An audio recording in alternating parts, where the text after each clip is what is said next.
There was a boy who lived in a village. The boy had an indomitable spirit and an unquenchable thirst for adventure. He would often sit by the lake and stare at the sky, dreaming of one day flying to the clouds.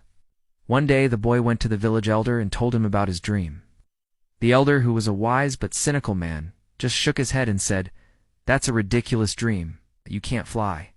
The boy was disheartened, but he didn't give up. He started to build wings for himself, collected feathers from birds that had flown past the village, and he tied them to his arms with vines. The villagers laughed at him and called him crazy. But the boy was determined to make his dream come true.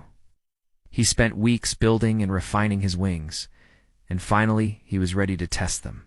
He stood at the edge of the lake and jumped into the air, flapping his wings with all his might. To everyone's surprise, he stayed in the air for a few seconds before landing back on the lake. The villagers were amazed. They had never seen anything like it. The boy, though, was not satisfied. He knew that his wings weren't strong enough to carry him for long or to take him very high, so he continued to work on his invention. Every day he would go to the mountains and collect special stones that were smooth and light, yet very strong. He ground these stones into powder and mixed the powder into the glue that held his wings together. Slowly but surely his wings became stronger. Then one day the boy stood at the edge of a very tall mountain. He took a deep breath, closed his eyes, and jumped. As he fell, he flapped his wings and soared through the air.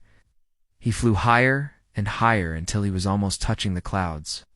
From that day on, the boy was known throughout the land as the Cloud Walker. He had proved that with hard work and determination, even the most impossible dreams can come true.